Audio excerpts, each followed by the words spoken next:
Great. Well, thank you all for joining us, and thank you to the sponsors for putting on this great event. My name is Jack Allen, and I'm with Baird. I work in the Equity Research Department there, and I have a brief disclosure in that I follow Lineage Cell Therapeutics, and I would like those to refer to our written disclosures for any disclosures as it relates to my research. With that in mind, I'm very excited to hold this panel and be joined by Jake Javier and Jerod Nieder, two patients with lived experience with spinal cord injury, and I think this is going to be a really meaningful conversation as it relates to gaining insights from some people with lived experience. With that, Jerod, maybe you could provide a brief introduction of yourself, where you're from, and what you do for a living, your passions. Yeah, my name is Jerod Nieder. I'm from Lawrence, Kansas. I had my spinal cord injury December 18th, 2011. For the last 8 or 9 years, I have been in Louisville, Kentucky, participating in spinal cord injury research. And my main focuses are supporting the spinal cord injury community, providing a sense of community both online and in person through parties and stuff that we throw for the community. And that has been my focus. Great.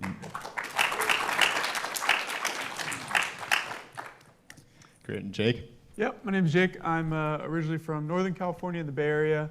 I actually recently relocated down here, and I'm living here after my injury, which was in 2016. Happened on my last day of high school, so I just took a year off, and then I'm going back to college. I ended up studying biomedical engineering because of my newfound interest in it, and recently just finished grad school, and now I'm looking for a full-time position like in the medical device space, and I'm completing an internship in medical devices. So, yeah. Great, thank you. Maybe Jake, can you tell us a little bit more about your injury, the prognosis at the time of the injury, and how you've recovered since as well? Yeah, so my injury was from a diving accident. Like I said, it was on my last day of high school. I was at a friend's house, dove in the pool, so that'll do it. And I'm a quadriplegic. I have a C6 complete injury, so there wasn't a whole lot of expectation for recovery. But like I said, it was in 2016, so that's about 7 years ago now. So you kind of find that with a lot of practice and time, a lot of things heal. Might not be actual functional movement, but you find a way to do things and move on. So, yeah. Great. And Jerod? Excuse me. What was the question? Just a little bit of context around your injury and the prognosis at the time of the event. Yeah, so C5 complete, Asia A, and the prognosis was, the doctors actually said, he'll be lucky if he feeds himself, and you're just gonna have to try to figure out a way to move on like this. So the prognosis was not super positive, and that's what led me to researching research and trying to find what was available for people with my type of injury. Great. And then as it relates to the prognosis and the actual outcomes, I was wondering if you could provide some context around some of the mobility gains you've made since the injury and how it, I guess, shaped up as it related to the initial prognosis as well. You bet. I have found that the busier I stay and the harder that I work, that I am able to make small improvements. It took 3 or 4 years, but I was able to learn how to transfer myself independently. So the research that I've been involved in has brought some gains as well. And I really feel that as long as you stay working hard, the gains can come for sure. And Jake, how about from your perspective as well? Yeah, from the very beginning, one of the nice things about spinal cord injuries, you kind of start at the very worst, and from there you can only improve, right? And so from the very beginning, you for any sort of quadriplegic, you usually don't have much movement at all, and you kind of see as like the natural healing and swelling goes down, you go through therapy, you get a lot of recovery. But even years down the road, you end up seeing a lot of recovery just through, like you said, staying busy and trying things and trying to be as functional as you can and going through your own activities. You get a lot of functional recovery. That's great. So I guess one of my questions was around the potential plateau of recovery from the injury. Do you see a continuation of recovery? It sounds like that's the case in your experience. What kinds of things are you doing to continue to recover functionality? Yeah, so the way I kind of look at recovery is there's like functional return and then functional recovery. So like in my mind, return kind of can be like the basic, like muscle movement and muscle strength. So in that sense, there's definitely a plateau that you kind of see with most spinal cord injuries where usually about a couple years out, you're not getting much more muscle movement or sensation coming back. But in terms of functional recovery, I'd say there's things that you'll find you can end up doing that you didn't think you could do years down the line, just from trying them, and just going about your daily activities. And I guess, for example, I probably in the last few months realized I could put a fitted bed sheet on when I didn't think I could do that. So no one likes making the bed, but it's nice being able to do it yourself. And yeah, I didn't know that until 7 years later. So. Yeah, I really think that as you're constantly working on strength, that the functional gains do come, you know, and that you figure it out. Yeah. I guess you come up with creative ways to do things and new strategies. Could you speak a little bit to that and the learnings that you've had over the years? Something that really stands out to me is that it was always told to me that 40,000 hours is what it takes to become a professional. Like, 40 hours a week, working 10 hours at something. And I feel like paralysis is no different. It's a little quicker because you're in it 24/7, but it takes some time to become a professional at being paralyzed and figure out how life works now. And I think that's a big part of it. Yeah, you're looking at a couple of pros right here for sure. Yeah.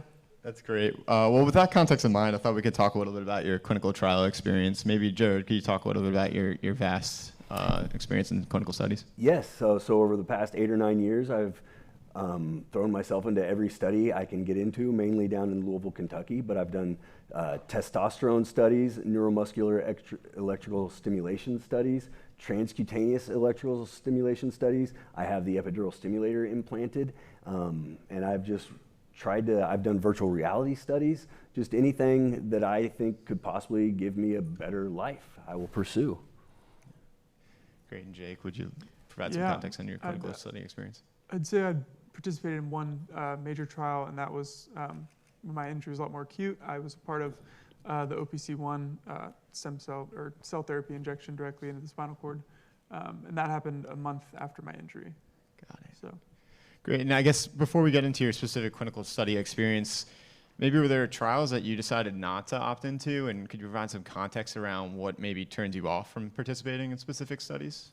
Or yeah, the amount of activity. So like I feel like I'm giving my life to the study, and I want them to fill my schedule. I don't want to come for an hour once a week or twice a week. Like I want at least 3 days a week for an intervention, preferably 5. Like I want, I'm going to work very hard, and I want them to be as dedicated to me. Great. And Jake, any studies you've considered in the past that maybe there were barriers that pushed you away from participating? I haven't really been looking into studies as much. I think I just kind of have focused on trying to get through my day-to-day more. But yeah, so I think Jerod's probably better at explaining all that side. That's fine. Jerod, can I also ask, I know we met a couple of weeks ago and you mentioned some of the, I guess, barriers as it relates to the documentation in these trials. I'd love to hear your perspective as it relates to that. Yeah, I mean, just as far as capturing everything, I feel like my sleep has a huge effect on my day-to-day. My hydration has a huge effect. The weather coming through, I can be different. Nutrition, everything. And that's not captured in any of the research. And I know it's rigorous and it's expensive, but these things really affect how I perform. Sometimes if I'm having a bad day and it's like, well, we're doing an outcome measure. It's like, well, this is going to really skew the data if you want to do this today, because I'm not going to perform like I normally would or like I feel like I should. And it's very complex. There's a lot of variables that are not accounted for. And how about the collection of the actual data as well, and your ability to self-report versus have a caregiver report? I'd love to hear your perspective. That's one thing. A lot of the studies I've been involved in are really dependent on self-reporting. And there's people that I know what they're telling them and I know what they're doing, and they don't align. A lot of people are really lazy and they're not compliant. But when you get them in a meeting, yeah, I've been doing my stuff. It's anybody that's done PT. Are you doing your home exercise program? Like, you're probably going to tell your PT yes, but are you really doing it every day? And these things really affect the outcomes. So you have to find a way to do away with patient reporting for a lot of this. You have to capture the truth, not somebody's opinion. And the mechanisms by which that data is input is really important, right? And the For accessibility of collecting that data. Right, there's so many studies where they're like, hey, we want you to be a part of this study.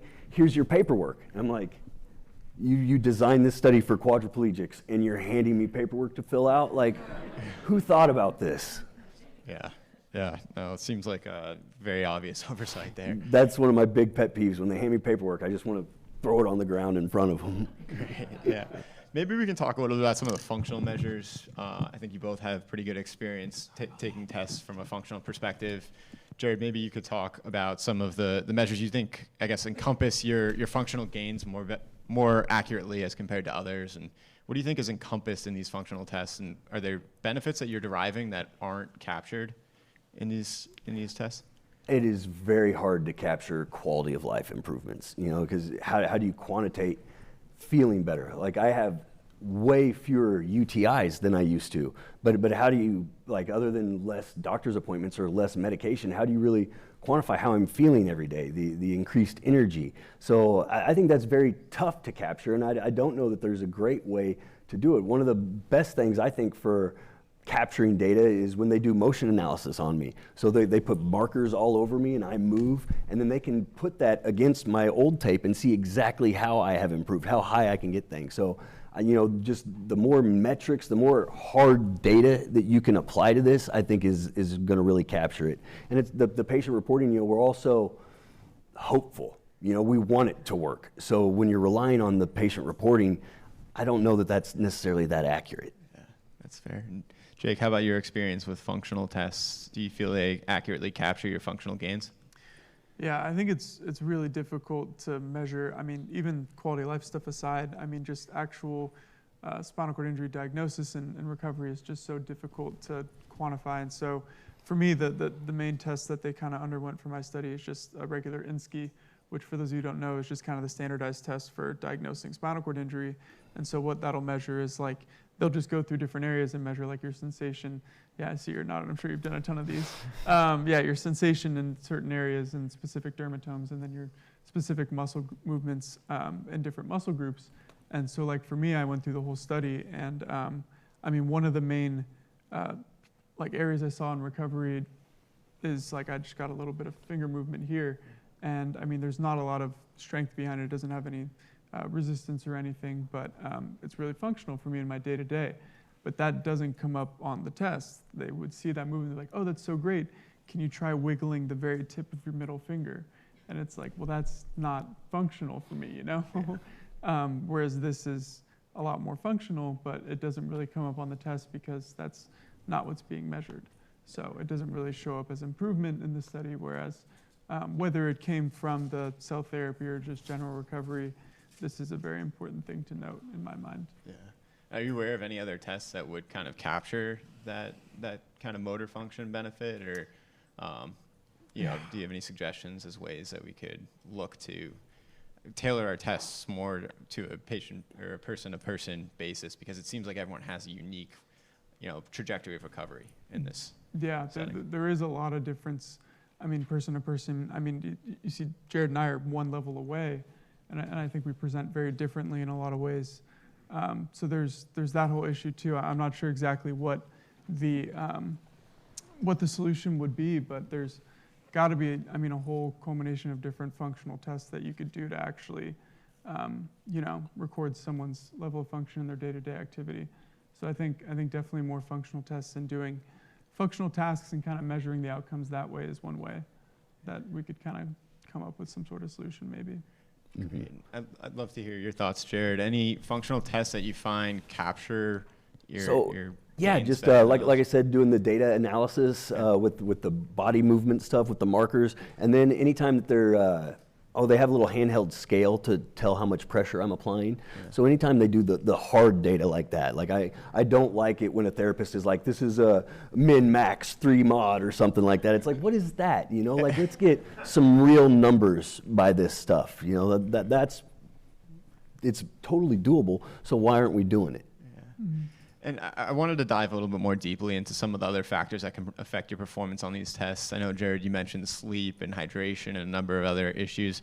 I mean, it's crucial to be able to control for these variables because you could have confounding effects on your study if you're not thoughtful about designing the trial and controlling these variables.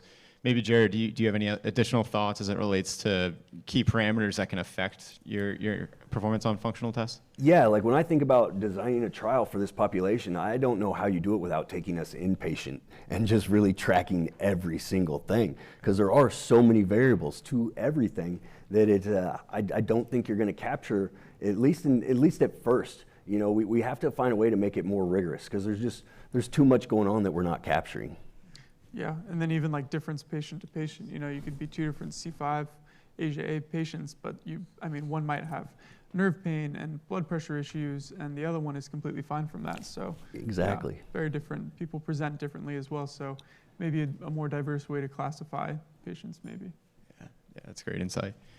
And then how do you think about the comparative benefit from a functional test to, you know, how it translates into daily life and what that means for you as it relates to, you know, daily activities? I don't know if you have your perspective. Yeah, I mean, for example, one of the functional tests, I remember doing for my study is called the GRASP test, and I remember they put this little board in front of me that had like a coin slot, and they had a bunch of coins in front of me, and like it was like you had to pick up a quarter, and they're timing how fast you can put a quarter through like a coin slot, and I don't think I've ever put change into a coin slot in my day-to-day activities. So I think there's a lot of times that there are these tests that, whether they be outdated or just not exactly translating to day-to-day activity.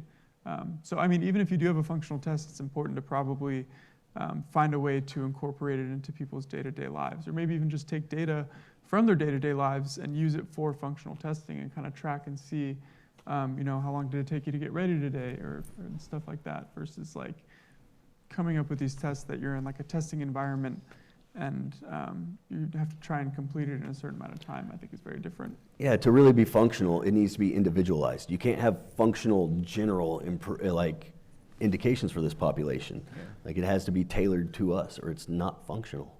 Yeah, Mm-hmm. yeah, that's great insight. And I guess, are there any tests that you particularly are less apt to participate in? I guess, are there any potential turnoffs as it relates to clinical study design that maybe it's not even a test that's providing great data, but for some reason developers think it's a test that should be in there, but it's really an adverse aspect of a study from a person with lived experience perspective? Oh, I can't think of any outcome measures I just really hate. I can see how there is importance to everything, and the more data they do capture, I'm happy to give it to them. But I don't think we're really hitting the nail on the head with what we need to be doing. Yeah, and I agree with that statement. I think it's important to collect as much data as you can, and I know there's purpose behind it all. And but I do think one thing I find difficult to like do every single time is like, there's always like these questionnaires, like quality of life questionnaire and stuff like that, and that's important to try and track. But like I'm giving these answers, and I'm trying to remember what I said last time. Like every year they're calling me and they're asking me the same questions, and it's like, oh, like a scale to 10, how like what do you say your quality of life is? And it's like, oh man, if I said 9 last time, I shouldn't say 8. But like, how am I feeling today? And it's like I don't want things to seem worse. So it's like, or even like stuff like, oh, what's your spasticity like on a scale of 10? It's like, well, that changes day to day. You don't want to make it seem like you're getting worse, but at the same time, you don't want to be lying and making up numbers. So. Yeah, I agree. I take part in those calls too, and I feel like all they're really doing is capturing how you feel in that moment, that day. Like it doesn't really compare well to the previous data. Yeah. One of my questions here is I was hoping you provide some examples of kind of learned experiences and how those learned experiences can help you perform better on these motor function tests. I wonder if there's a bias to taking many of these tests. Can you improve performance just based on prior testing and being able to be more effective in the environment? So actually, I think in my journey as a research participant, that at first, my mindset was I wanted to perform as well on the tests.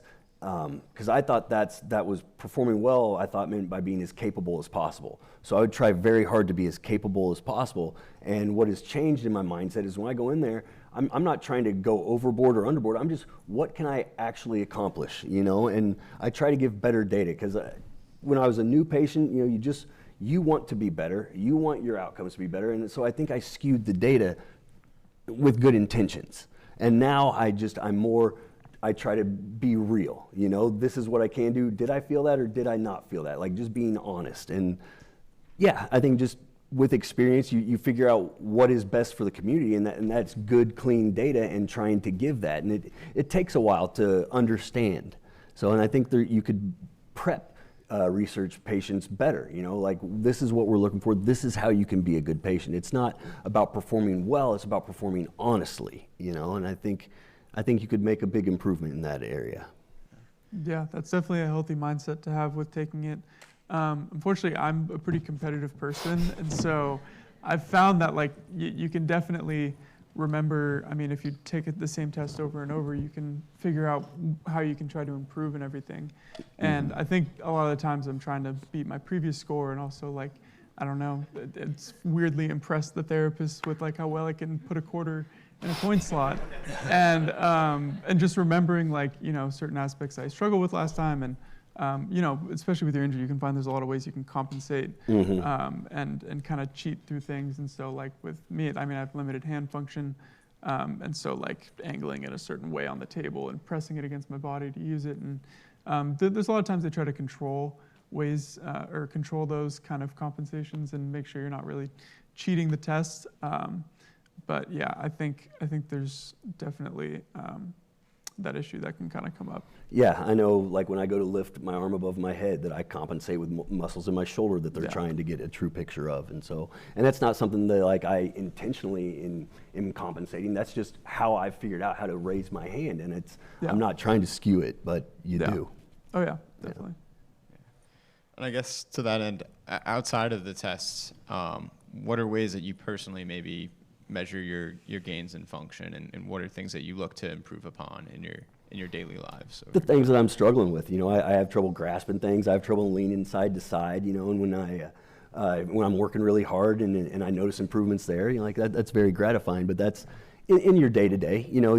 I'm sure you have things that you struggle with day to day, and when those get easier, that's really encouraging. Yeah. Yeah, I think it's like I'm very realistic, and I understand like I'm not able to grasp this water bottle with my hand strength, but how I measure function is like, okay, can I pick it up? And can I pick it up like however I need to, or even opening it, like I use my teeth and stuff like that. Like it's not the way you're supposed to do it, but can I get it done? So yeah, I think just measuring functionality through my independence and being able to do things and finding ways to do things on my own. Yeah. And I guess to that end, as people think about ways of measuring benefit of potential therapeutics, what are some of the aspects of your recovery that have been most gratifying to you that you'd like to see captured in potential endpoints? Are there any specific experiences that you could point to that have really improved quality of life over time? I think just being involved in research and being in an environment where it's hopeful, and you're not stuck like this forever, and we're trying, just that alone is so beneficial to be in that environment. I'm sure there's a lot of benefits just from that outside of the research, and I think that is huge, just to be in such a positive environment.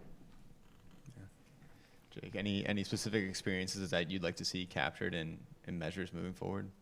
I think just overall independence and well-being and the ability to kind of move forward in all different aspects of your life. Not just specifically functional movement, but it's like, okay, have you, been reintegrated more into society, and have you kind of, moved along in that sense? Yeah, I think looking at more of a whole picture, as a whole person. Yeah. I guess continuing on that kind of train of thought, is there anything today that you're able to accomplish that you maybe didn't think you were able to accomplish at the time of your injury that you're particularly proud of? Feeding myself, transferring, the transferring is the big one. That took 3 or 4 years. I practiced in a pool, but it feels like you overcame something. And if that's something I was always supposed to do, maybe, but it's very empowering to, be told you're not going to do something and go do it. Yeah, definitely. I think just my overall independence, for sure.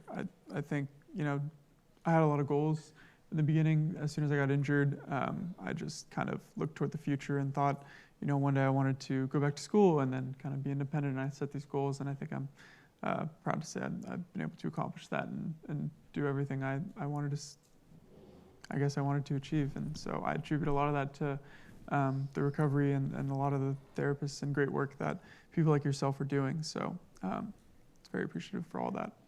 Great. And then maybe just as we think about the different modalities that could be used as treatments, be it oral pills, infusions, self-injections, one-time therapies, and these devices, I guess, do any of them, or do you have differential views of any of these different modalities? Are any of them more or less attractive from the person with lived experience perspective? Maybe Jake? Yeah, I think it's, as someone who's more in a chronic stage of their injury and have kind of had a routine and I've built up, I know how to do things I need to do, and I kind of move forward and live my life in a normal sense. I think it's harder for me to justify enrolling in a trial that has something more permanent and something more invasive. So any sort of implant, stimulation type of implant, I see the huge benefits with it.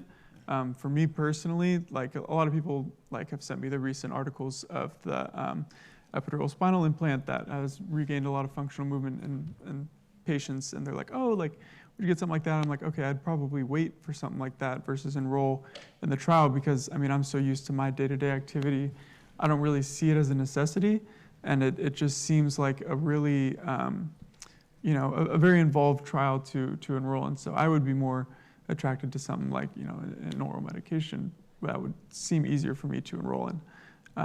So yeah, I think it's very based off of personal preference and things like that. For sure. My life completely stopped to be a part of this trial. Exactly. And not everybody can do that. Yeah. But also from my experience, it seems like you have to put work in. I would love to take a pill. Yeah, exactly. Yeah. For sure. That would be cool. And when you guys figure that out, send it my way. But until then, I think, it is a balance of figuring out how much time you can dedicate to it right now. Mm-hmm. Yeah. Yeah. Versus when I was acutely injured, I think it's a whole different patient population, because, in my mindset at the time was like, okay, anything I can do that'll help, and you're still already in that hospital setting. So I think it's two very different patient populations when you're looking at it in that sense. And I guess, does the degree of benefit play a role in the calculus as well to an extent? If it's a more invasive therapy that gives you a greater degree of benefit, is there, I guess, any comments you have as it relates to what you'd be looking for from a more invasive therapy versus a less invasive therapy? Oh, definitely, for sure. I think anything more invasive and permanent, you'd want to see some sort of positive effect from. It doesn't have to be a complete cure or anything like that, but you definitely want something in the long term that's going to be benefiting you more directly, I'd say. Yeah, you want to make sure the juice is worth the squeeze, right? There you go. Yeah. Summed it up. And what is your tolerance for side effects as it relates to medications? I guess, how do you think about that aspect of when you're signing up for a clinical study? Depends on how good the benefits are, Juice worth the squeeze again. Yeah, exactly. It's cost, risk benefit. So if I was getting some good benefits, then I would consider it. But if it was only negative, then of course not. Yeah. How about in the context of a medication that maybe is early in its development, where you don't have a good sense for the benefits? I think I would give it a try, but then again, how bad are the side effects? Am I going to have constant diarrhea? I might not want to sign up for that, but it all depends on how severe the side effects are. It really does. I can't just answer it without knowing where we're falling a little bit. Yeah, and how permanent they are. Versus right. If it's just oh, you have a headache, it's all right, then I'll just stop taking it if it's not worth it, Yeah, and maybe you could speak to specific side effects that would turn you off from a medication. I know this is constant diarrhea is a big one, yeah. for sure. Yeah. No, but managing my bowels is a big part of my day. That's what my whole life is scheduled around. So if there was something that was going to make that more difficult, no, that is not what I'm doing here. I'm not signing up for research so I can. Yeah. Yeah. So, huge effect on quality of life. It sounds like. And then skin breakdown, and then you're not in your chair as often, and you gotta go shower again, and it's just, that's not the life that I want. Anything that's kind of interrupting your day to day, and really interrupting your schedule, I think would be a tough sell for sure. Yeah, my bowel rules my life enough. And then maybe on the other side of the spectrum, what kind of side effects would you tolerate from a medication? Is a headache tolerable? I know some people with experience have pain, and pain could be, aggravated beyond that from a medication. I guess, how do you think about tolerance to side effects? Yeah, how much is it affecting my quality of life? If it's going to be headaches all the time and I'm going to be angry and not pleasant to be around, like that takes away my whole life. So I can't justifiably sign up for that, drag my wife and my dog into that life, so no, it's got to be something that's going to still allow me to have some quality of life. Like I can make sacrifices, but we need to still have a good day to day. Yeah, definitely. Because I do think what you said, make sacrifices, like if it's for an advancement of research and there's possibility of benefit for myself or other people down the line, then I mean, of course you want to be willing to try it, but yeah, it definitely can't be something that completely interrupts your day to day. Yeah. And then as it relates to the timing of these studies and the timing of effect or side effects, I guess any context you provide from people with lived experience as it relates to, how long would you be willing to tolerate a side effect, or how long are you willing to stay in a study until you see a benefit? How do you think about that calculus? And because these are pretty involved trials. Yeah, I'd say it depends, if it's like a not very long study, if it's a very short study and there's some side effects, I mean, it's easier to tolerate. But if it's a longer term study, then you'd want to minimize the side effects. So I think it definitely all depends how much benefit you're seeing versus the side effect. Yeah. Versus how much commitment is required from us. Yeah, that too. And I guess what is your, I know instantaneous benefit is always the best, but how do you think about, say something that is fairly tolerable, but you're unsure if there's any benefit? What's your appetite to remain in a study without, observed benefit in the near term? It depends on, what we're doing. If I'm able to be busy every day, and a lot of times the research studies I'm involved in take the place of my PT, OT, or my gym time. Yeah. So if I'm able to replace what I was going to do there with the research study, then that's a benefit to me. That's a cost savings, that's a time savings. So I would be more apt to go along with that if I was getting like some training or something out of the deal. Yeah, and I mean, for me, like I enrolled in my trial, obviously in a very acute stage of my injury, so I was just thinking for, any sort of benefit, but looking back on it, I'm still enrolled. I actually just had my annual phone call the other day, but that was a 5-10 minute phone call that they just set up and I did on my way home from work, so it's not super involved, but I mean that injection of the OPC1 cells are in me forever now, and so but for me there's not any negative effect, and there's only a possibility of a positive effect. I'm not sure if a lot of my recovery is attributed to the cell therapy versus like natural recovery, but I mean, if I were to go back and do it again, I totally would. I'm not sure if what came from it, but I think that my overall involvement in it was beneficial potentially for the advancement of the therapy, and it didn't really negatively affect me. So yeah, I'd be here for it. Great. And Jerod, you just touched on potentially, transitioning some of your therapy from external to a study to internal to a study, in that you could be receiving benefits that you would receive outside of the study in the trial. Is that correct? Where your occupational therapy could take place in the context of a study where you would be going to the gym. So I do therapy every day, yeah. And I was just speaking to the fact that if the study I'm involved in has that included, then that's something that I can save on the other end. Yeah. Do you have are there relationships that you have in the occupational therapy world that you like to maintain throughout entering trials, or are you agnostic as it relates to that? Because I'd imagine if you're working with the same people. I mean, the clinic near my house that I go to all the time, I do maintain a relationship, but pretty agnostic for sure. Great. I guess any other advice that you have for potential people that are looking to enroll in trials with spinal cord injury? Yes, the research, it's not about you. It's about proving a point, and you're signing up to help the scientists prove a point. And it may have gain for you, and it may not. But when you're getting into research, it's not about you. It's about proving a point. And it's a worthy endeavor, but don't get confused about what you're signing up for. Yeah, that's great. On top of that, I'd add, definitely look into the research and try to understand as much as you can. A lot of these researchers want to explain it to you properly, and they want you to understand what you're signing up for. And like you said, making sure you have realistic thoughts on what the outcomes could be, realistic expectations on recovery. When I underwent my clinical trial, I entered it knowing that there's a possibility I would gain nothing from it. They didn't give me all these promises of like, oh, you can get the injection and then you're going to walk.